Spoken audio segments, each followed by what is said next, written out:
14ই জুনের পর বুধ এবং শুক্র যখন আপনার প্রথমভাবে প্রবেশ করবে, তখন আপনাদের ব্যবসার দিক থেকে যথেষ্ট বৃদ্ধি দেখতে পাওয়া যাবে। এর পাশাপাশি আপনার স্বামী বা স্ত্রীর সাথে কোনো তীর্থযাত্রায় যাওয়ার প্ল্যান তৈরি হতে পারে।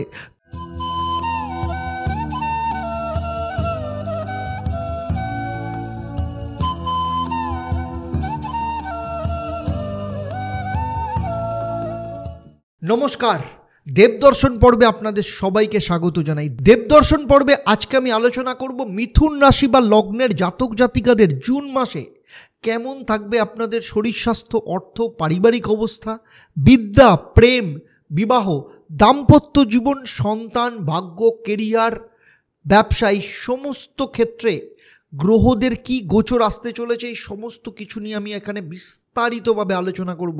তাই সবার আগে মিথুন রাশি বা লগ্নের জাতক জাতিকাদের ক্ষেত্রে জুন মাস যখন শুরু হবে তখন নবগ্রহের অবস্থান ঠিক এই রকম থাকবে। রাশি বা লগ্ন সাপেক্ষে চতুর্থ স্থান অর্থাৎ কন্যা রাশিতে কেতু অবস্থান করছে, নবম স্থান অর্থাৎ ভাগ্যস্থানে কুম্ভ রাশিতে শনি বসে আছে, আপনার কর্মস্থান অর্থাৎ দশম স্থান তথা মীন রাশিতে রাহু এবং আপনার একাদশ স্থান অর্থাৎ মেষ রাশিতে মঙ্গল অবস্থান করছে এবং সেখানে রোচক যোগ তৈরি করেছে। রোচক যোগ জুন মাসে মিথুন রাশি বা লগ্নের জাতক জাতিকাদের ক্ষেত্রে কিছু না কিছু ফল দেবেই। এই যোগ আপনাদেরকে কি কি ফল দেবে সেটা নিয়েও আমি এখানে বিস্তারিতভাবে আলোচনা করব। সেই সাথে দ্বাদশ স্থানে অর্থাৎ বৃষ রাশিতে শুক্র নিজের ঘরে বসে রয়েছে, রবি, বুধ এবং বৃহস্পতি রয়েছে। যদিও শুক্র 12ই জুন, বুধ 14ই জুন এবং রবি 15ই জুন আপনাদের নিজের রাশি বা লগ্ন অর্থাৎ মিথুন রাশি বা লগ্নতে প্রবেশ করবে। এই তিনটে গ্রহের রাশি পরিবর্তন আপনাদের জীবনের ক্ষেত্রে কি কি প্রভাব নিয়ে আসতে চলেছে সেটা নিয়েও আমি এখানে বিস্তারিতভাবে আলোচনা করব। সেই সাথে আপনারা জানতে পারবেন এই মাসে আপনাদের শুভ রং কি, কি মহা উপায় আপনারা পালন করবেন যাতে আপনারা আপনাদের জীবনের সফলতাকে আরও বেশি করে কাজে লাগাতে পারবেন। আর থাকছে আপনাদের জন্য একটা প্রশ্ন, যারা সঠিক উত্তর দেবেন তাদের জন্য কি সারপ্রাইজ থাকবে সেটাও আমি আপনাদের জানাবো এই পর্বের শেষে। আমার এই আলোচনা আপনার জন্ম রাশি বা লগ্নের ওপর ভিত্তি করে, তাই পুরো ভিডিওটা শেষ অবধি খুব মন দিয়ে দেখবেন। তবে তার আগে বলবো 5ই জুন 2024 ফলহারিণী অমাবস্যা। ফলহারিণী অমাবস্যা তিথিতেই জগৎ কল্যাণের উদ্দেশ্যে স্ত্রী সারদা দেবীকে পুজো করেছিলেন স্বয়ং রামকৃষ্ণ পরমহংসদেব। সারদা দেবীকে ষোড়শী রূপে পুজো করেছিলেন। আপনারা জানেন যে এটি একটি অত্যন্ত গুরুত্বপূর্ণ যোগ। এই অমাবস্যা তিথিতে দেবী আরাধনায় মোক্ষ ফল প্রাপ্তির যোগ তৈরি হয়। মা তারা এদিন ফলহারিণী দেবী রূপে পূজিত হন। এই দিন মা কালী মানুষের সমস্ত খারাপ কর্মফলকে নিজের মধ্যে ধারণ করেন, পাশাপাশি কর্ম অনুযায়ী মা কর্মফল দান করেন। এই তিথিতে দেবীর পুজো করলে অশুভ কর্মফল নাশ এবং শুভ ফল প্রাপ্তি হয়।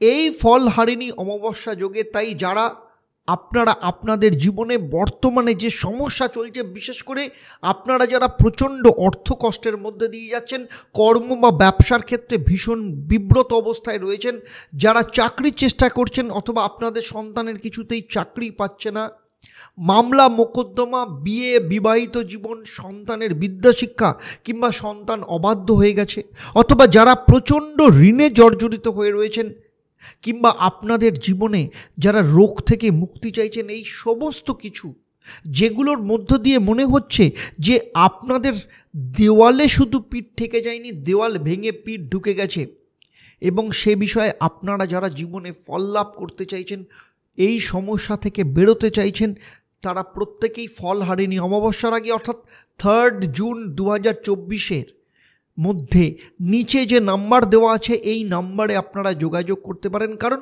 প্রতি বছরের মতো এই বছরেও ফলহারিণী অমাবস্যাতে বিশেষ পুজো এবং যজ্ঞের আমি আয়োজন করেছি। তাই যারা সেই দিন তাদের জীবনের যে কোনো সমস্যার সমাধানের জন্য কাজ করতে চাইছেন, কাজ করাতে চাইছেন, এই সমস্যা থেকে বেরোতে চাইছেন, তারা অবশ্যই নিচের হেল্পলাইন নাম্বারে আজকেই যোগাযোগ করুন। সেই সাথে বলবো আপনারা কি করবেন সেই দিন। ফলহারিণী অমাবস্যা 5ই জুন বুধবার সন্ধ্যে 7:14 থেকে শুরু হয়ে পরের দিন 6ই জুন বিকেল 5:45 অবধি এই তিথি থাকবে। আপনারা প্রত্যেকে ওই দিন অবশ্যই আপনার বাড়ির কাছাকাছি কোনো কালী মন্দিরে অথবা মা তারার মন্দিরে গিয়ে পুজো দিতে পারেন, অথবা আপনার বাড়িতে মা কালী অথবা মা তারার মূর্তি বা ছবি যদি থাকে তার সামনে আম, জাম, কাঁঠাল এই 3টে ফল দিয়ে আপনারা অবশ্যই পুজো দেবেন, আপনাদের মনস্কামনা মাকে জানাতে পারেন। সেই সাথে আবার বলছি, বিভিন্ন দুর্বিষহ সমস্যার মধ্যে দিয়ে যারা চলছেন, আপনাদের জীবনে আপনারা যারা পরিবর্তন চাইছেন, তারা অবশ্যই ফলহারিণী অমাবস্যাতে যদি বিশেষ কাজ পেতে চান তাহলে নিচের নাম্বারে যোগাযোগ করতে পারেন। চলুন এবার মূল আলোচনায় ফেরা যাক। প্রথমেই দেখে নেব এই মাসে আপনাদের শরীর স্বাস্থ্য কেমন যেতে চলেছে। মিথুন রাশি বা লগ্ন রাশিচক্রের 3 নম্বর রাশি। আপনার রাশি বা লগ্নের অধিপতি গ্রহ বুধ বর্তমানে আপনার দ্বাদশ স্থান অর্থাৎ বৃষ রাশিতে অবস্থান করছে। বৃহস্পতি, শুক্র ও রবির সাথে এখানে একসাথে বসে আছে। 14ই জুন অবধি এখানে অবস্থান করবে। দ্বাদশ ভাবকে না ত্রিক ভাব হিসেবে মানা হয়। দ্বাদশ ভাব রাশিচক্রের অশুভ ভাব হিসেবে মানা হয়, কারণ ব্যয়, হসপিটাল, অমঙ্গল স্থানকেও নির্দেশ করে দ্বাদশ স্থান। 14ই জুন অবধি বুধ যেহেতু দ্বাদশ স্থানে বসে থাকবে, তাই এই সময় পর্যন্ত আপনাকে শরীর স্বাস্থ্যের ব্যাপারে যথেষ্ট যত্নশীল থাকতে হবে। এই সময় দুর্বলতা, ইনফেকশান, চোখের ইনফেকশান, নার্ভের সমস্যা, সেই সাথে ভিটামিন ডি এর অভাবে হাত পায়ে ব্যথা প্রভৃতি সমস্যায় ভোগার কিন্তু সম্ভাবনা রয়েছে। তবে 14ই জুন থেকে বুধ যখন মিথুন রাশিতে নিজের ঘরে প্রবেশ করবে, এই সময় আপনার শরীর স্বাস্থ্যের দিক থেকে যথেষ্ট ভালো আপনি অনুভব করবেন। এই সময় যেহেতু ভদ্রাযোগ তৈরি হবে, তাই এই সময় শরীর স্বাস্থ্যের পাশাপাশি কিছু শেখার ব্যাপারেও আপনার মধ্যে ভীষণ আগ্রহ তৈরি হবে। নতুন কোনো কোর্সে জয়েন অথবা নিজেকে আপডেট করার যোগ এখানে দেখতে পাওয়া যাচ্ছে। আর্থিক দিক থেকে দেখতে গেলে জুন মাসে মিথুন রাশি বা লগ্নের জাতক জাতিকাদের ক্ষেত্রে 12ই জুন পর্যন্ত কোনো জিনিস ভেঙে যেতে পারে, খারাপ হতে পারে অথবা চুরি হতে পারে, কারণ যে কারণে আপনার যথেষ্ট পরিমাণে অর্থ খরচা হতে পারে। সেই সাথে এই সময় খরচের মাত্রা অতিরিক্ত হতে পারে। পারিবারিক কোনো কারণে বড় খরচা হওয়ারও যোগ দেখতে পাওয়া যাচ্ছে। রিনোভেশনের কারণেও কোনো খরচা হতে পারে। সেই সাথে কোনো কাজ বের করার জন্য আপনাকে বেশ কিছু অর্থ খরচা করতে হতে পারে। সুতরাং খরচার দিক থেকে খুব বড় ধরনের বৃদ্ধি এই 12ই জুন অবধি আপনার হতে পারে। তবে 13 তারিখ থেকে শুরু করে বাকি জুন মাসে আপনার আর্থিক পরিস্থিতি নর্মাল থাকবে। এই সময় যথেষ্ট ভালো পরিমাণে আর্থিক ফ্লো থাকবে। জুন মাস আপনাদের আর্থিক দিক থেকে দেখতে গেলে মধ্যম যাবে। পারিবারিক জীবনের দিক থেকে দেখতে গেলে জুন মাসে মিথুন রাশি বা লগ্নের জাতক জাতিকাদের ক্ষেত্রে যেহেতু আপনাদের চতুর্থ ভাবের অধিপতি গ্রহ বুধ দ্বাদশ স্থানে অবস্থান করবে, ফলে পরিবারের কোনো সদস্যকে হঠাৎ করে দূরে কোথাও যেতে হতে পারে অথবা তার কর্মক্ষেত্রে কোনো স্থান পরিবর্তন হবার যোগ দেখতে পাওয়া যাচ্ছে। সেই সাথে আপনি পরিবারের সাথে পাহাড় কিংবা কোনো হিল স্টেশনে ঘুরতে যাবেন, এরকম যোগও কিন্তু দেখতে পাওয়া যাচ্ছে। সুতরাং সেদিক থেকে দেখতে গেলে জুন মাস পারিবারিক দিক থেকে যথেষ্ট ভালো যাবে। এরপরে চলে আসবো আমি সন্তান ভাগ্য নিয়ে। সন্তান যেহেতু পঞ্চম স্থান থেকে বিচার করা হয়, এখানে পঞ্চম স্থানের অধিপতি গ্রহ হলো শুক্র, বর্তমানে বৃষ রাশিতে নিজের ঘরে অবস্থান করছে, অর্থাৎ দ্বাদশ স্থানে অবস্থান করবে। যেসব বৃষ রাশি বা লগ্নের জাতক জাতিকাদের সন্তান আছেন, বিশেষ করে যাদের সন্তানের বয়স 18 বছরের নিচে, তাদের জুন মাসে পেট সংক্রান্ত সমস্যায় ভোগার সম্ভাবনা রয়েছে। তবে বিদ্যা শিক্ষার ক্ষেত্রে কিন্তু যথেষ্ট ভালো থাকবে। সেই সাথে আপনার সন্তানের কোনো আত্মীয়র বাড়িতে ঘুরতে যাওয়ার যোগ দেখতে পাওয়া যাচ্ছে। আর যাদের সন্তানের বয়স 18 বছরের ওপরে, তাদের ক্ষেত্রেও কিন্তু বন্ধুদের সাথে পাহাড় বা জঙ্গলে ঘুরতে যাওয়ার কোনো প্ল্যানিং তৈরি হতে পারে। সেই সাথে কারোর ক্ষেত্রে কেরিয়ার সংক্রান্ত বিষয়ে বিদেশ যাত্রার যোগও দেখতে পাওয়া যাচ্ছে, অথবা হস্টেল পরিবর্তনের যোগ কিংবা স্থান পরিবর্তনের যোগও দেখতে পাওয়া যাচ্ছে। সুতরাং সেদিক থেকে দেখতে গেলে যাদের সন্তানের বয়স 18 বছরের ওপরে, তাদের বাড়ি থেকে দূরে যাওয়ার যোগ, দূরে কোথাও অ্যাডমিশনের যোগ এখানে দেখতে পাওয়া যাচ্ছে। এবার দেখে নেব মিথুন রাশি বা লগ্নের যারা স্টুডেন্ট আছেন, জুন মাসে তাদের বিদ্যা শিক্ষা কেমন যাবে।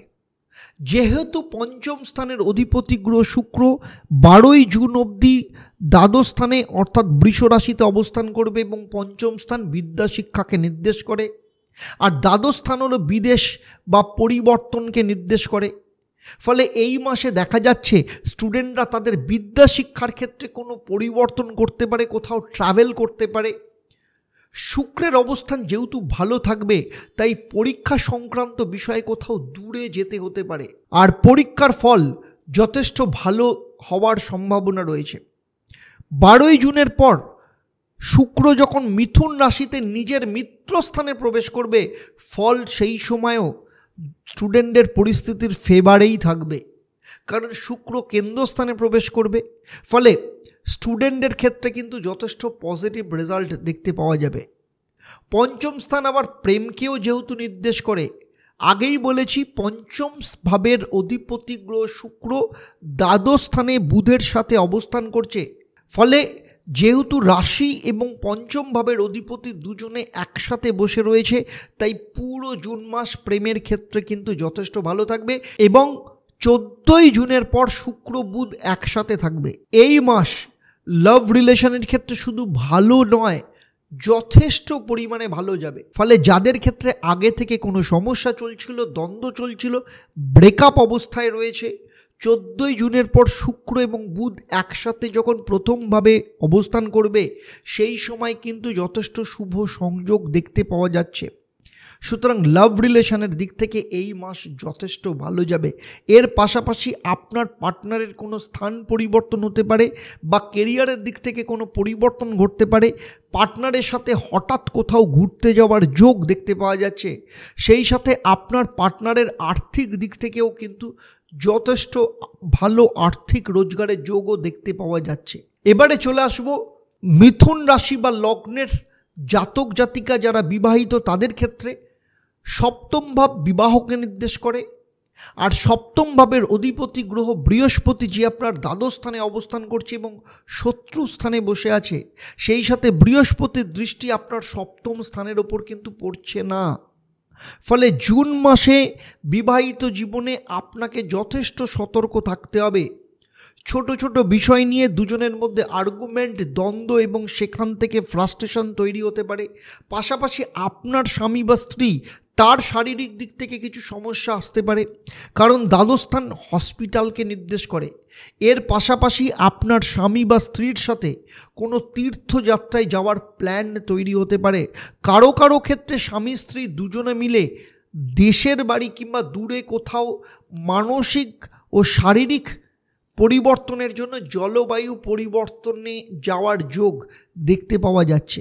এবারে চলে আসবো সেই সব মিথুন রাশি বা লগ্নের জাতক জাতিকাদের নিয়ে যারা ব্যবসা করেন। যেহেতু সপ্তম স্থান ব্যবসাকেও নির্দেশ করে, তাই 14ই জুনের পর বুধ এবং শুক্র যখন আপনার প্রথমভাবে প্রবেশ করবে, তখন আপনাদের ব্যবসার দিক থেকে যথেষ্ট বৃদ্ধি দেখতে পাওয়া যাবে। আর বৃহস্পতি যেহেতু পাবলিক ডিলিং বা কমিউনিকেশন কারক গ্রহ এবং সে দ্বাদশ স্থানে অবস্থান করছে, ফলে আপনাদের অর্থের যোগান অবশ্যই থাকবে, কিন্তু এর সাথে সাথে খরচাও যথেষ্ট পরিমাণে বাড়ার সম্ভাবনা আছে।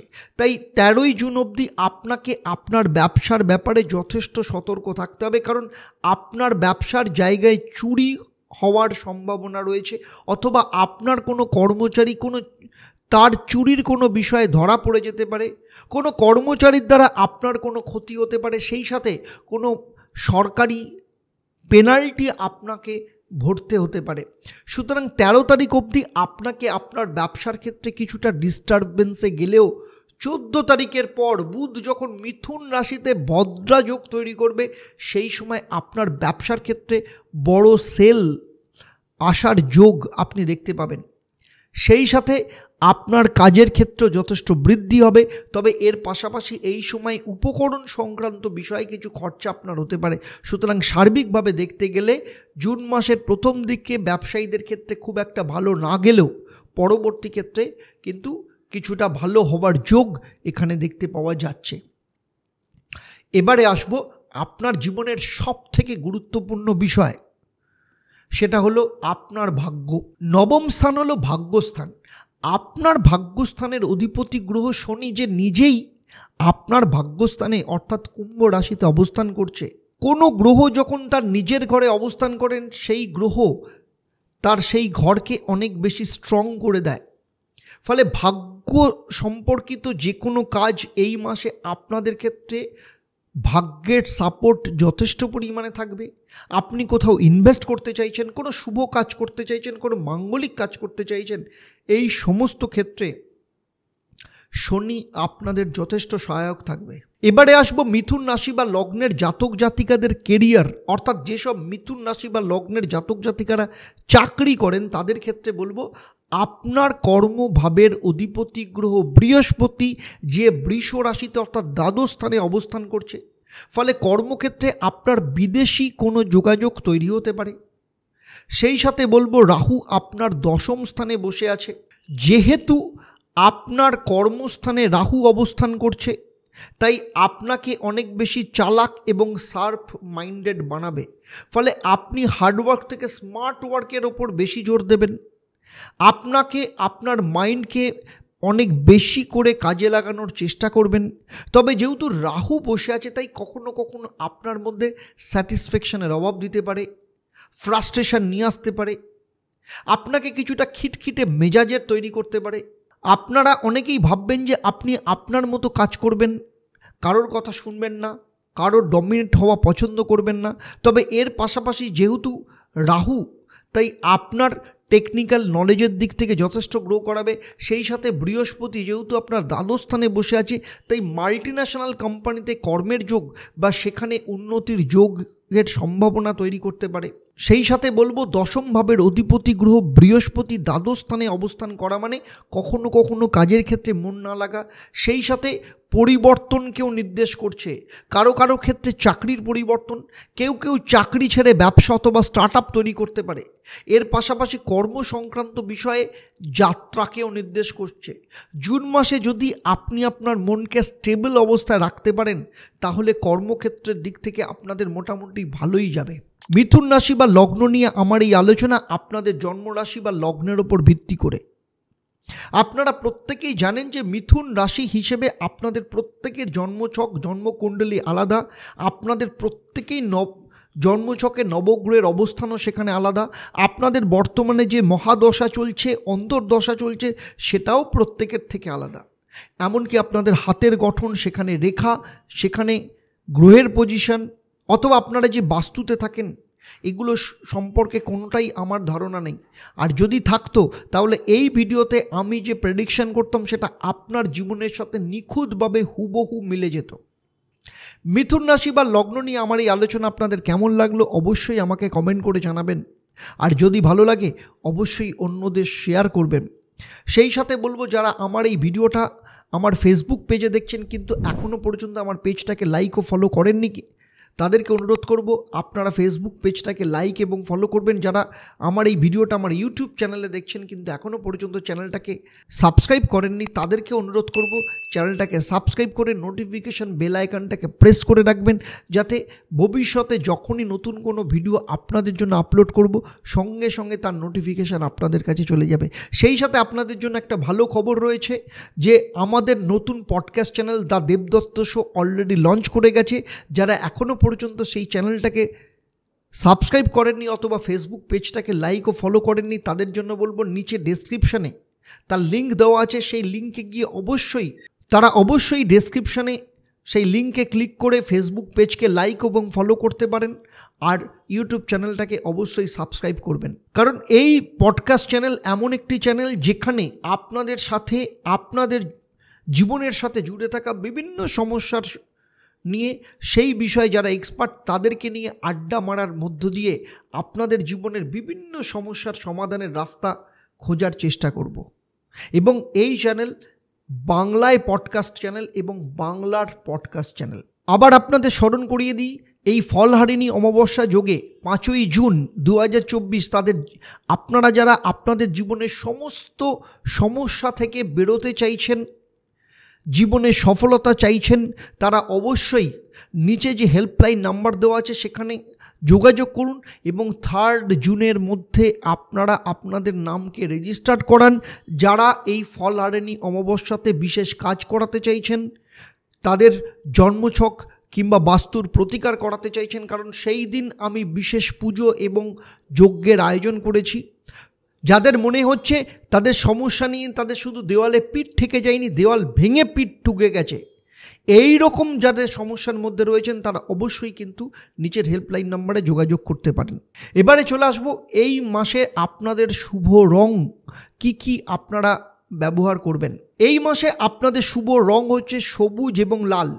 এবারে আসবো আপনাদের এ মাসের মহা উপায় নিয়ে। প্রতিদিন সকালে এবং সন্ধ্যায় বুধের বীজ মন্ত্র 108 বার পাঠ করতে হবে। ওম ব্রাং ব্রিং ব্রং স্বাহ বুধায় নমঃ। সেই সাথে মঙ্গলের বীজ মন্ত্র 108 বার পাঠ করবেন। ওম ক্রাং ক্রিং ক্রং স্বাহ ভৌমায় নমঃ। এবারে আসবো আমি এই পর্বের প্রশ্ন। আমি এই পর্বে উল্লেখ করেছি ফলহারিণী অমাবস্যায় কোন দেবীর পূজা করা হয়। যারা সঠিক উত্তর দেবেন তাদের মধ্য থেকে লাকি ড্রয়ের মাধ্যমে আমি 3 জন সঠিক উত্তরদাতা থেকে বেছে নিয়ে আপনাদের মধ্যে যারা লাকি ড্র বিজেতা হবেন, আপনাদের কিংবা আপনাদের পরিবারের কোনো একজন সদস্যের জন্মছক ও তার সমস্যা নিয়ে আমি পরামর্শ দেব। আপনারা জানেন যে আমার এই পরিষেবা আপনাদের জন্য সম্পূর্ণ বিনামূল্যে থাকে, তবে অবশ্যই আপনাকে লাকি ড্র বিজেতা হতে হবে। তাহলে আজকের মতো বিদায় নেব। আবার দেখা হবে পরবর্তী পর্ব কর্কট রাশি বা লগ্নের জাতক জাতিকাদের ক্ষেত্রে জুন 2024 কেমন যেতে চলেছে। আপনারা আপনাদের পরিবারের সবাইকে নিয়ে ভালো থাকবেন, সুখে থাকবেন, সুস্থ থাকবেন এবং নিয়মিত দেখতে থাকবেন দেবদর্শন এবং তার সাথে সাথে দ্য দেবদত্ত শো। নমস্কার।